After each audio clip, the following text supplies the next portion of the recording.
Olá a todos, sejam bem-vindos ao canal Pleiadianos e ao programa Mitologar, o nosso programa semanal onde nós falamos sobre mitologia e através dela explicar a nossa sociedade no mundo moderno. Encerramos os mitos egípcios na semana retrasada. Na semana passada nós fizemos um comparativo entre as duas linhas mitológicas que nós começamos, primeiro a grega e depois a egípcia. Fazemos os comparativos, o que se assemelha, o que são distintos. E agora nós vamos começar uma nova linha mitológica. Desta vez nós vamos falar sobre mitologia africana. Como nós falamos de mitologia africana, nós vamos encontrar algumas nuances da mistura que há sobre esta religião, essa cultura, esse mito. Primeiro porque a África, nós temos que entender que é um continente de várias etnias, de vários reinos, de vários povos, e assim como qualquer região geográfica vai ter características próprias, nomes próprios, julgamentos próprios. Na maioria das vezes está atrelado às divindades africanas às forças da natureza, assim como os aborígenes brasileiros, por exemplo, os índios, têm suas divindades muito atreladas às forças da natureza. As divindades africanas também seguem esse mesmo perfil, essa mesma linha, esse mesmo processo de entendimento. Portanto, nós temos que entender que, de modo geral, é a forma como se compreendia a existência do mundo, as coisas que se governam o mundo, o universo, o ser e o existir de cada um, na ótica da cultura africana. Bem, dito isso, eu vou iniciar falando sobre lendas, contos, que vão nos ajudar a entender um pouquinho sobre essa fluidez de mitos. Lembrando, como eu falei, a África é um continente gigante e dentro desse continente existem várias etnias africanas. E essas etnias vão ter suas variantes. Vejam bem,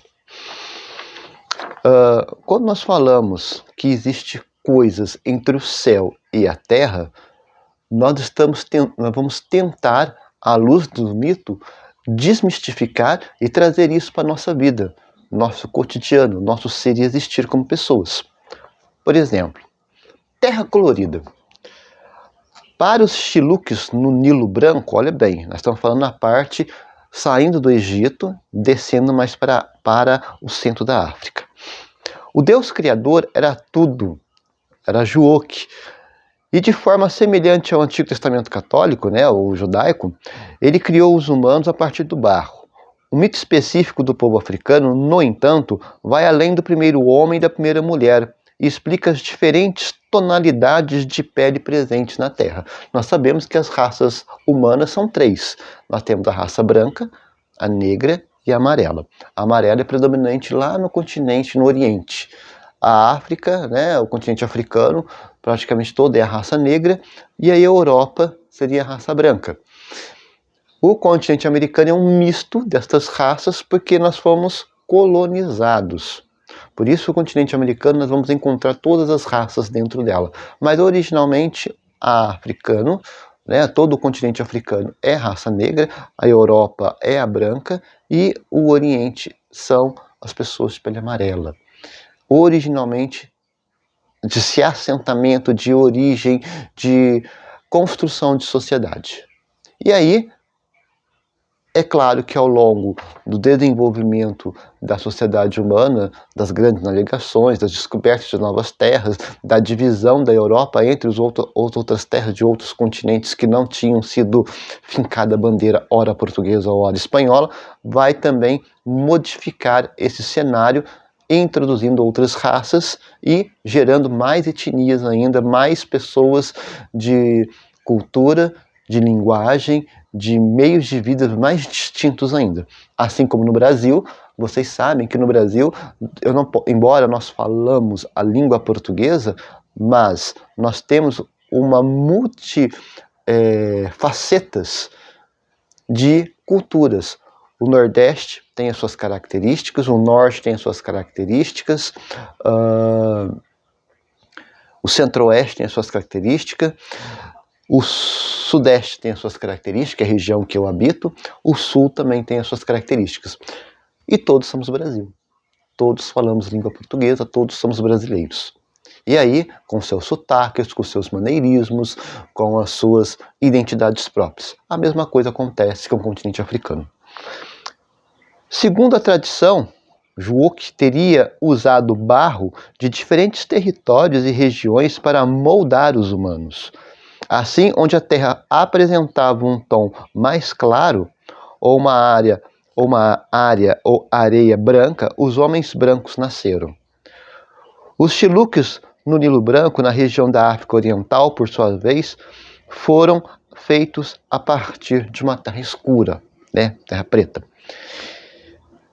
Veja bem a ideia de origem de povos. Morte suprema. Segundo a mitologia Maasai, um homem chamado Quinto vivia sozinho no mundo criado por Ngai. Solitário, o humano se apaixonou pela filha do céu, que teve o mesmo sentido pelo homem, né? O mesmo sentimento. A jovem então pediu a seu pai, Ngai, que autorizasse o casamento. Quinto foi até o céu, onde passou pelas provas criadas pelo Deus Supremo. Assim, a filha do céu pôde descer à terra, ao lado de seu amado, levando animais e plantas como dote. Ao esquecer alguns grãos, no entanto, Quinto teve que retornar aos céus e lá em cima encontrou-se com a Morte, outra filha de Ngai. Irritada pela quebra de acordo que proibia a volta do humano, ela desceu ao planeta junto com ele e aqui permaneceu.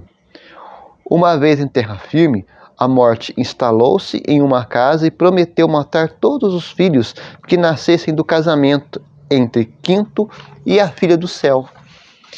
Nenhuma armadilha foi capaz de deter a Morte, que, cumprindo sua promessa, ficaria na terra para sempre, dando início à soberania da Morte. A ideia de morte, né? Como que se encaravam os africanos sobre a questão da morte. Lembre-se que nós já sabemos que a morte ela está em todos os segmentos: plantas, aves, animais, aquáticos, terrestres e nós humanos. Outro conto, a serpente cósmica. Daomé, né, uma região de Daomé, o mito da criação conta com uma dupla meio inusitada. A serpente eterna, Aido Kivido, e sua esposa Manvo, a criadora de tudo que existe. Juntas, as entidades perambulavam pelo universo e no início de tudo formaram a Terra. Rastejando sobre o planeta, a serpente criou o contorno dos continentes, os vales e os rios. Ao fim da criação, entretanto, Manvo percebeu que com tantos metais, humanos, plantas e animais, o mundo poderia afundar na eternidade. Como solução, a deusa criadora pediu a seu esposo que segurasse a terra com o próprio corpo. Dessa forma, até hoje, somos sustentados por uma enorme serpente no universo. Enrolada em nosso planeta é a cobra celestial que cria o arco-íris quando se arrasta e os terremotos quando se mexe. Reza a lenda que, um futuro distante, quando Deus cobra morder o próprio rabo, o mundo deverá afundar na eternidade, dando início ao fim dos tempos. Um exemplo de crença de fim, de início, meio e fim de um mundo, de uma sociedade, de uma estrutura de poder, né? Outro mito, a qualidade, né? Muito parecida com o conto dos Chiluques, a mitologia das tribos, que fala o idioma Ewe, teve também que narra que os humanos foram criados a partir do barro. Para os povos do Togo, Gana, Benin, no entanto, sua mitologia ainda explica como existem pessoas boas e ruins no mundo. Segundo a tradição, uma grande quantidade de terra usada para moldar os humanos era de má qualidade. Assim, aqueles feitos com terra boa são necessariamente pessoas boas, enquanto aqueles criados com terra ruim são homens e mulheres más. Por fim, um último conto. Para o povo Assante de Gana, o Deus Criador era Niame. No início de tudo, ele era o detentor de todas as histórias, de todas as coisas. Dessa forma, aqui na Terra, os humanos não possuíam quaisquer contos ou mitos. Frustrado com a situação de Cavacu, Anansi, o Homem-Aranha então teceu uma enorme teia de prata e subiu aos céus para falar com Niame. Uma vez na presença da entidade, o homem pediu que ela lhe entregasse algumas histórias. Supremo, Niame exigiu um preço pelos mitos, uma cobra traiçoeira, um leopardo selvagem e um punhado de vespas cruéis. De volta à terra, Cavacu, Anansá, ou Homem-Aranha, usou sua inteligência para enganar cada um dos seres e os entregou ao Deus Criador. Assim, o homem retornou a seu povo com um baú cheio de histórias em mãos. Detentor de todos os mitos daquele dia em diante, o Homem-Aranha abriu o caixote e permitiu que os contos se espalhassem pelos 4 cantos da terra. Com isso, o mundo se encheu de histórias e tradições, todas conquistadas pelas astúcias do Homem-Aranha. O que eu quero que vocês compreendam com esses 5 mitos? 5 mitos porque são regiões distintas do continente africano explicando a criação do mundo, criação de uma sociedade, criação da nossa raça humana, dos animais, das plantas, das aves, árvores e por aí vai. Você nota que já começa no mito de uma possível criação distinção de determinadas personalidades. Por exemplo, a questão da terra boa e a terra ruim. Quer dizer que nós podemos narrar um pouco de predestinamento. Nós temos algumas religiões protestantes, especialmente as de cunho de origem calvinista, que reza, prega e defende que pessoas nasceram para a santidade, nasceram para os céus, nasceram já para serem salvos. Entretanto, existem aqueles que já nasceram para serem perfídios, pecadores, que serão punidos, que descerão aos infernos. A predestinação de que já nasceu para ser salvo ou para ser condenado narra muito bem essa questão de terra boa e terra ruim, gente boa e gente ruim. A questão da serpente cósmica. Essa questão mostra muito do equilíbrio das coisas. Uma sociedade equilibrada, ela tende sempre a se valorizar e sempre a querer subir, prosperar, olhar para os céus, para o universo e impedir que a sua própria arrogância, a sua própria prepotência venha morder o teu própria cauda, o teu próprio rabo e isso causar a ruína de uma sociedade. Quanto à questão da morte suprema, talvez seja uma das formas poéticas melhores que explicam a origem do ser morte na sociedade, no mundo, nos seres viventes.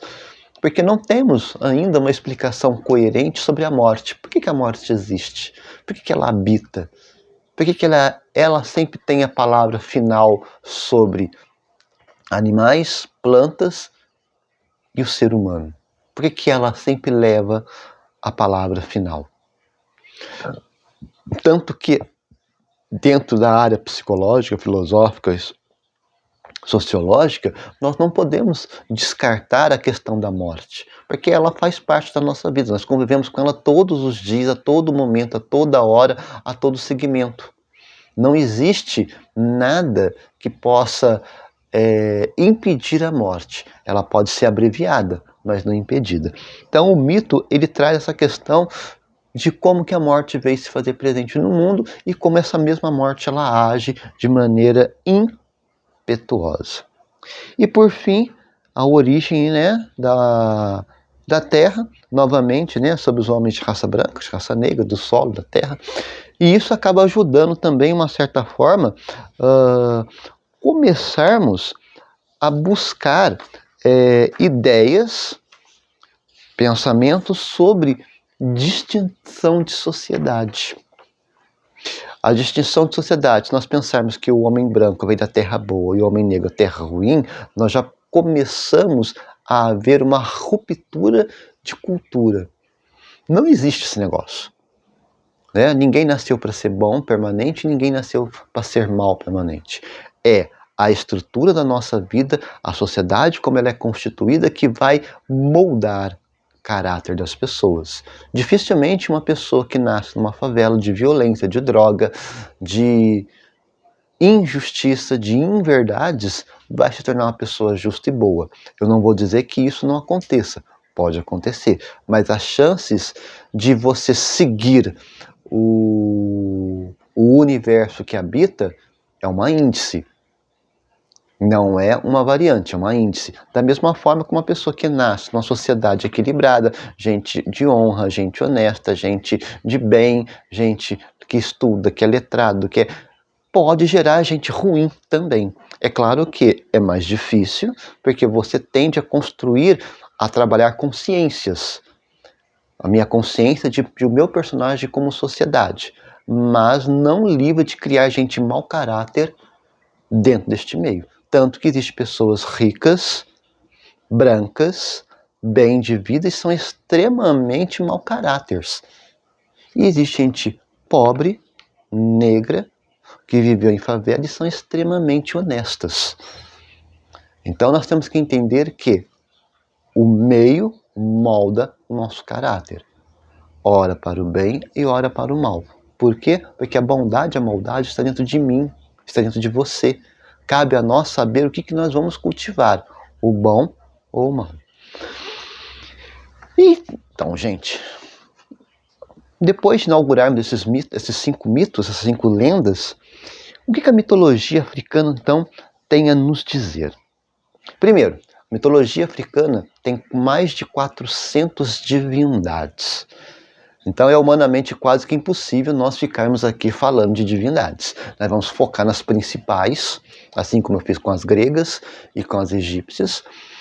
Vai trazer muita proximidade do que nós entendemos, de alguns nomes de algumas divindades, né, que nós chamamos de orixás, como Oxalá, Iemanjá, Ossan, Yansan, Oxum, e aí por aí vai. Essas personagens vão aparecer porque são muito próximos da nossa cultura. Por que próximos da nossa cultura? Lembre-se que o Brasil houve um sincretismo entre as religiões de matrizes africanas com o cristianismo católico. E aí surgiu uma nova identidade religiosa chamada Umbanda, que é exclusivamente brasileira. Eu não sei dizer se a Umbanda já se espalhou pelo mundo, mas até então ela é uma dissidência dessas duas raízes religiosas totalmente opostas, que formaram a Umbanda, algo genuinamente brasileiro. Por conta, né, da história da escravidão, da supremacia do branco sobre o negro, dessa idiotice que alguns estúpidos tentam ainda manter vivo na modernidade. Bom, o que cabe sobre a mitologia africana é que cada uma dessas divindades tem suas próprias características e seus próprios significados. Portanto, é possível perceber que no meio desta mitologia africana há muita diversidade, inclusive entre os próprios deuses, né? Mais de 400, imagine. O que não deve ter, né? Enfim, quando nós vamos nos aprofundar, nós vamos aprofundar um pouco. Eu tive que pensar sobre essa questão e eu resolvi me aprofundar na região geográfica africana de Iorubá. Iorubá é uma região africana, tá? Onde os povos, os países daquela região, né, as cidades, os países daquela região têm características culturais semelhantes, linguagem, cultura, religião, que são muito próximas, muito singulares. E essas religiões foram que vieram trazidas para o Brasil, para a América espanhola, porque foi de lá que a maioria dos escravos vieram, né? Sociedade negra, os homens negros vieram para o continente americano. Então eu preferi pegar essa região, e é a maior região no continente africano, para podermos contar os mitos, porque vai se aproximar um pouco mais do que nós vemos e ouvimos por aí, né? Errado ou certo, mas ouvimos sobre contos e lendas da religião africana. Então nós precisamos agora direcionar, purificar isso, né? Desmistificar o que há de verdade e o que há de mentira nisso. Tanto que para a mitologia da região Iorubá, né, a mitologia africana desta região, que tem um único Deus supremo, que é o Olorum. Ou seja, ele é um Deus monoteísta, não existe outro. Ele é o único manda-chuva. Até aí é muito próximo do Deus cristão, né? Existe só um Deus e pronto, acabou, fecha a conta e passa a régua. Contudo, ele também possui os seus filhos, né? Os deuses africanos, os orixás, abaixo deles, que são representados pelas forças da natureza. Enfim, para os africanos, o Olorum foi o responsável por criar todas as coisas no mundo, incluindo outros deuses. Então, posso dizer que foi dado a Oxalá, por exemplo, o trabalho de criar o ser humano. Eles não vieram da primeira tentativa, esses humanos, de conta a lenda, que eles tentaram criar os seres humanos a partir de água, do ferro, do ar, da madeira, do fogo, e por fim, se juntando com outra divindade, né, aqui vai falar que é Nanã, que se juntou junto com Oxalá, e usando-se o barro, chegou-se à criação de nós, belíssimos humanos. E como que se dá o convívio desses seres mitológicos entre si? Segundo conta a lenda, o princípio da terra e o céu coexistiam. Né? Ou seja, homens e divindades viviam no mesmo lugar. Todos eles viviam aqui na terra. Né? Os homens e os deuses menores, né? os subgrupos dos deuses menores abaixo de Olorum viviam na terra. Né? Conviviam conosco aqui, comiam e bebiam conosco aqui embaixo. Entretanto, os deuses procuraram Olorum, pois queriam conviver com os humanos, certo? Portanto, só que aconteceu um probleminha. O Olorum, ele acabou se cansando da sujeira, das mazelas que os homens estavam fazendo pela terra, e Deus então resolveu separar o reino dos deuses dos reinos humanos. E aí criou o reino celestial, né, Aie, sendo a terra, e Orum sendo o mundo sobrenatural onde vivem os deuses. Só que os deuses abaixo de Olorum pediram para continuar na terra. Pediram para continuar convivendo com os humanos. E aí começaram as suas aventuras junto à raça humana. O que quer dizer isso? Essa proximidade do mundo espiritual ao mundo humano e essa permanência dos deuses no mundo humano vai diferenciar dos outros mitos. Por quê? Enquanto a religião, o mito egípcio, rezava que o faraó ele representava os deuses na terra e tinha como Deus na terra, mas ele era humano, era divino e humano ao mesmo tempo. Enquanto que na mitologia egípcia os deuses não faziam parte da vida humana, não andavam no meio do mundo, não participavam do mundo, eles governavam o mundo através do Olimpo. Já os deuses africanos não, eles estão aqui. Eles convivem com os humanos, eles se aventuram na vida junto com os humanos. São deuses que andam com os humanos. Então há uma diferença aí entre outros mitos. Deixa de ter um espaço único, né? um lugar exclusivo para os deuses, e eles passam a viver com os humanos. Embora o Deus único, Olorum, criou lá o reino celestial separado, mas permitiu que os deuses permanecessem aqui. Por quê, né? Vai dizer muitos dos mitos que nós vamos entender que a ação dos deuses africanos na terra, as suas obras, os seus trabalhos, os seus sacrifícios, é o que vão fazer com que eles se ascendam ao mundo espiritual como deuses de grandeza maior. Então, o que acontece? Nada mais é que as aventuras vão explicar essa subida, essa elevação para uma divindade superior. Você deixa de ser uma divindade terrena e se ascende, né, se supera como divindade para um mundo superior. É interessante nós entendermos isso porque quando nós falamos dessa questão de divindade, de que se ela se supera, mostra que não é uma divindade acabada, pronta e acabada, ela está em construção. Da mesma forma que você e eu, nós somos seres humanos em construção. Não existe ninguém pleno, totalizado, não existe ninguém 100% acabado. Nós somos um processo. Tanto que eu costumo dizer, como catequista de Crisma, né, dentro da Igreja Católica, que a ideia de santidade, de perfeição, ela não se dá da noite para o dia. Ela é perseguida dia a dia. Então, ela é com a vida. Vai se levar a vida inteira para se alcançar ou tentar se arranhar a ideia de perfeição. A ideia de ser perfeito, de não pecar, de não ser mais pecador, né? Segundo a ideia da cristandade. Então o que acontece? Essa ideia, ela passa pela prerrogativa de que é uma construção. Por isso que a bondade que habita dentro de mim, ela é uma tônica de todos os dias. Por que ela é uma tônica de todos os dias? Eu sei o que é bom. Sou igual São Paulo diz. Eu sei o que é bom, eu sei o que é preciso fazer para ser bom e agir como bom.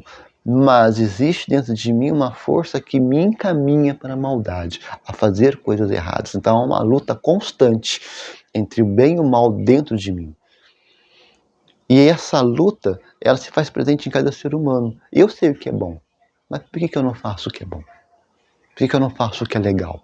Por que eu não faço o que é honroso?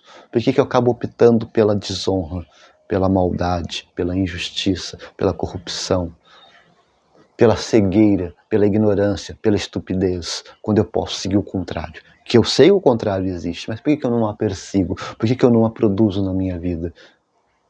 É uma luta.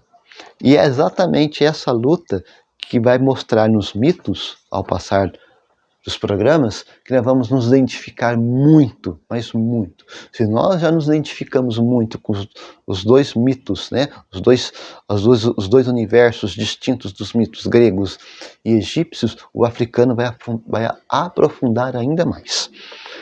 Já a psicologia vai explicar que a primeira coisa que vai rogar de importante dentro da mitologia africana é explicar aquilo que é desconhecido.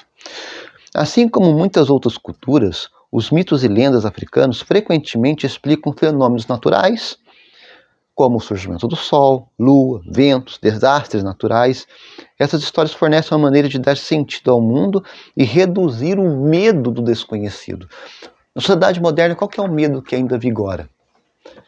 O medo que ainda vigora no mundo moderno é a morte. Ninguém sabe como que vai morrer, se vai ser doloroso, se não vai ser doloroso, e o que vem depois da morte. Existe o que vem depois? Será que existe alguma coisa depois? Então esse é o medo no mundo moderno, porque não há uma resposta pronta e acabada. As religiões tentam dar uma explicação, mas nenhuma dessas explicações vai nos preencher completamente, porque o receio, o medo ainda é uma tônica, porque é algo desconhecido. Transmissão de valores. Os mitos e lendas africanos muitas das vezes contêm lições morais e éticas que são transmitidas de geração em geração. Essas histórias podem abordar tópicos como respeito pelos mais velhos, solidariedade comunitária, responsabilidade ambiental e importância da justiça. Bom, gente, eu não preciso nem falar para vocês que nós estamos nem carentes, nós estamos extremamente deficientes na sociedade dessas qualidades. Precisamos. Parece que nós esquecemos o que é uma sociedade, o que é ser humano dentro de uma sociedade. Nós estamos coisificados cada vez mais, onde que um celular, uma televisão, um aparelho de som tem mais valor do que eu.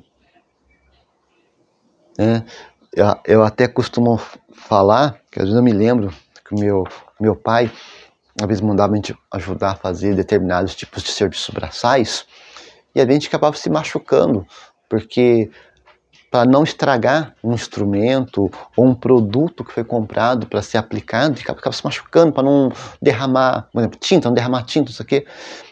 E ele ainda ficava bravo porque a gente não estava fazendo o serviço direito.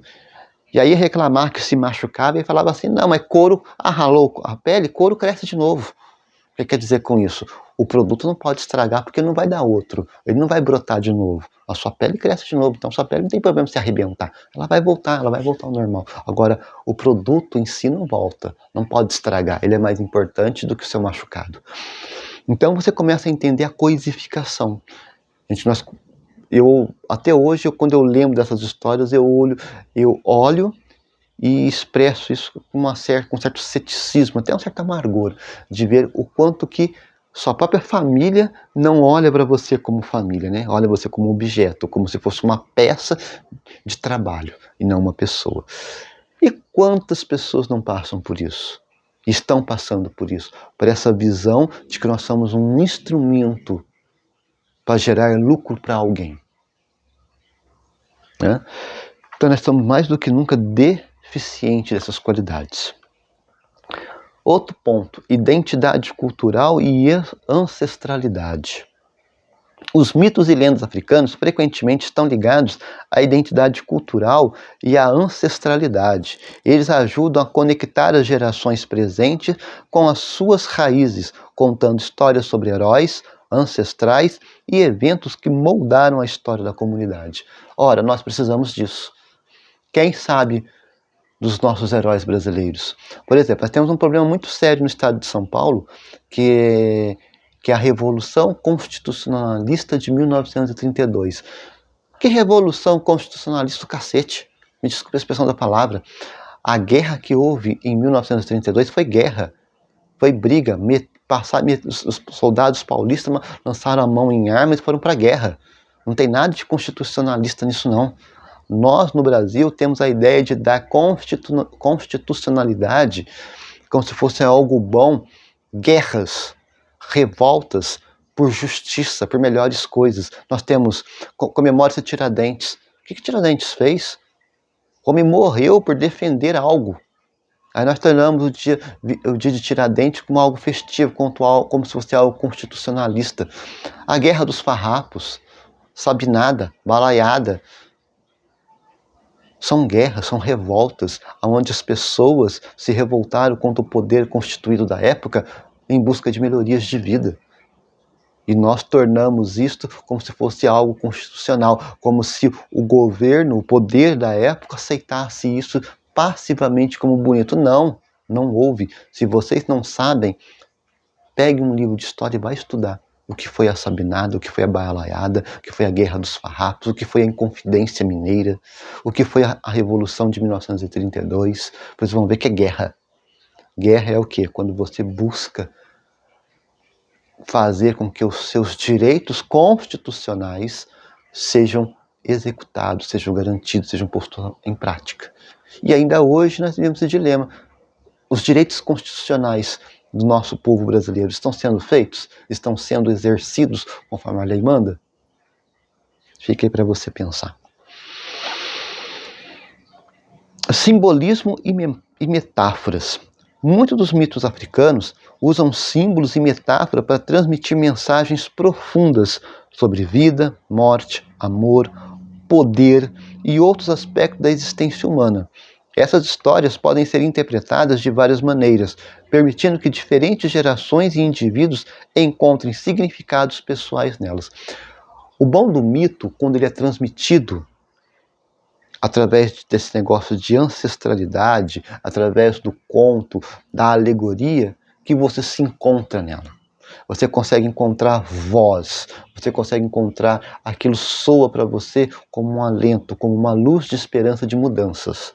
E é possível. E mostra possibilidades para isso. Lidar com desconforto e sofrimento. Alguns mitos e lendas podem abordar tópicos difíceis, como morte, sofrimento e os desafios da vida. Essas histórias oferecem uma maneira simbólica de enfrentar essas questões e podem ajudar a pessoa a lidar com emoções complexas. O mito ele serve para isso, ele serve para nos ajudar a viver. Por exemplo, uma das coisas que nós imortalizamos na sociedade moderna, que é a questão da morte, que é tudo que se perpassa em torno da morte. Por exemplo, velório. Aquela questão de estar o morto ali sendo velado, aí tem os ritos religiosos cristão católico, cristão protestante, ou de outra religião. Aquilo não é para o morto. A pessoa morreu, acabou, ela já era, ela não vê, não ouve, não fala, não sente, ela já era, ela já passou, né? Passou para outra etapa, vamos assim, outra etapa da vida, se é que isso existe, né?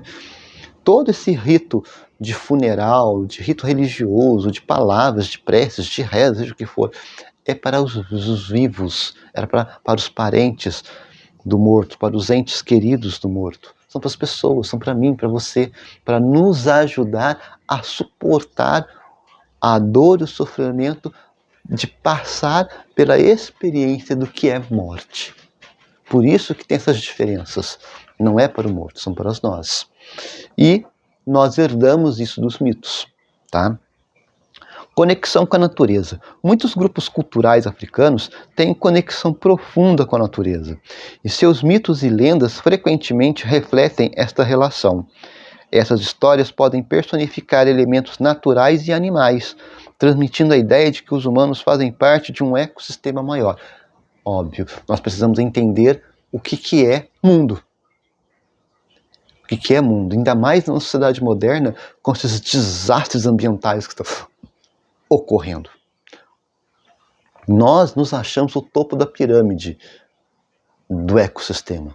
Mas basta esse ecossistema se voltar contra nós, nós somos os primeiros a morrer. Basta dar uma glaciação de continentes para a raça humana ser exterminada do planeta. Tem animais e plantas que sobrevivem a uma era glacial. O ser humano não sobrevive. Se o mundo esquentar muito, né, se houver uma onda de calor extremo que possa tornar a desertificação do mundo, vai haver animais e plantas que vão sobreviver ao deserto no planeta todo. O ser humano não, ele vai deixar de existir. Então nós não somos o topo, mas nós agimos como se nós estivéssemos no topo. Nós exploramos, nós matamos, nós destruímos, como se nada vai acontecer. Será? Rituais e cerimônias. Os mitos e lendas africanos muitas vezes desempenham um papel importante em rituais e cerimônias. Eles podem ser usados para invocar proteção espiritual, facilitar a transição para diferentes estágios da vida ou celebrar eventos significativos. A nossa sociedade moderna é cheia de ritos e cerimônias, né? Pessoa, quando se forma no ensino médio, tem formatura, da faculdade tem formatura, casamento, batismo, vai fazer a primeira Eucaristia, vai fazer crisma, morreu, nós estamos cheios, né? Muito cheios, aniversário de casamento, festividade de qualquer natureza, nós estamos cheios de ritos e cerimônias para nos ajudar a viver. Podemos entender que essa psicologia por trás dos mitos e lendas africanos está enraizada nessa necessidade de compreender o mundo, de transmitir valores, de lidar com emoções complexas, de conectar-se com suas origens culturais e espirituais. Essas histórias desempenham um papel vital na construção e na manutenção das identidades culturais e sociais das comunidades africanas. Ora, essa mesma ideia que esses mitos africanos eles fornecem está na nossa sociedade, está no nosso viver, está no nosso sentir. Eu costumo dizer para as pessoas que nós temos nos apegarmos cada vez mais ao respeito ao diferente. Eu sou cristão católico. Eu posso não acreditar na religião de origem africana, ou aquelas que são derivados delas, como aqui no Brasil a Umbanda, e tem ainda o kardecismo, né? Embora não seja de origem africana, mas são mais ou menos similares, porque falam questão de espiritual, essas coisas assim. Eu não acredito, porque eu, como ser cristão católico, a Bíblia, o catecismo da Igreja Católica, a orientação da Igreja, né, vamos assim dizer, num grosso português, isso é balela, isso é conversa fiada, isso é idiotice. Mas é a minha crença dentro do meu universo de cristão católico. deve ser similar quem é cristão protestante. Mas, para quem é ubandista, isso é uma realidade de vida.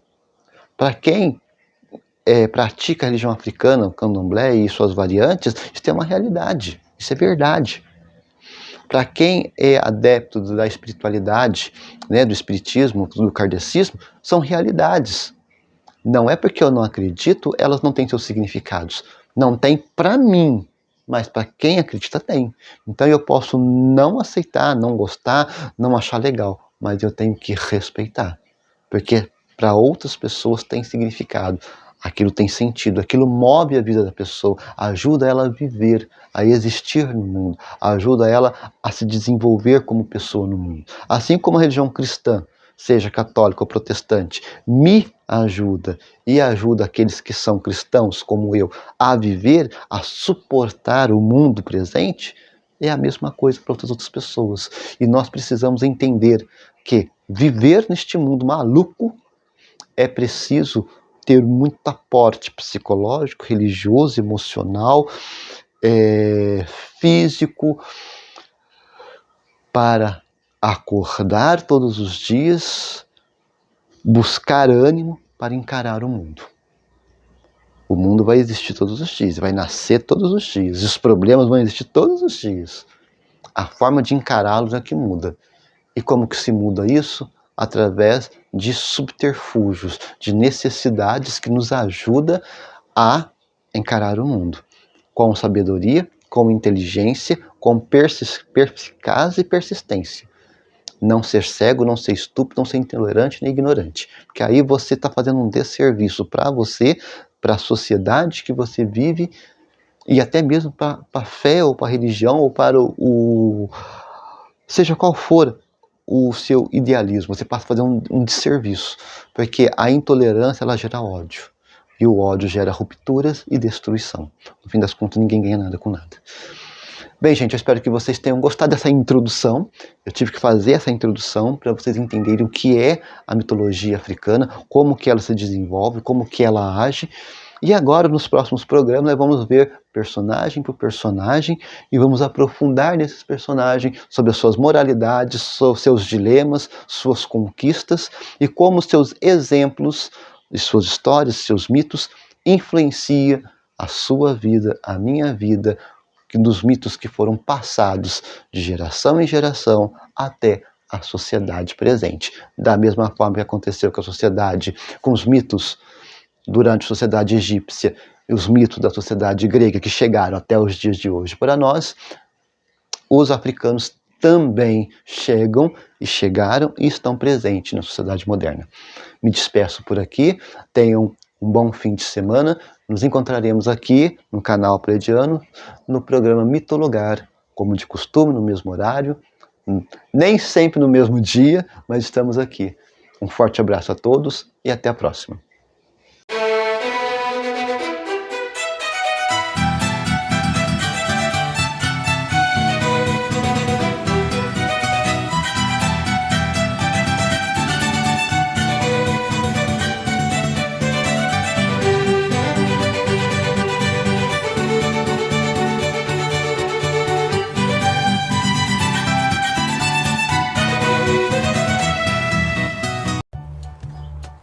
Nós somos a Associação SOS Felinos, onde nós dedicamos com muito amor e carinho a cuidar de 55 gatinhos que foram resgatados da rua.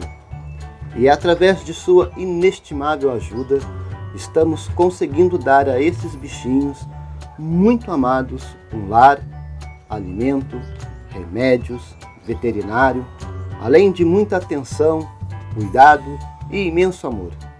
Se você ainda não conhece a Associação SOS Felinos, venha nos conhecer pelas redes sociais e assomar conosco neste projeto. A Associação SOS Felinos, juntos para um mundo melhor para todos.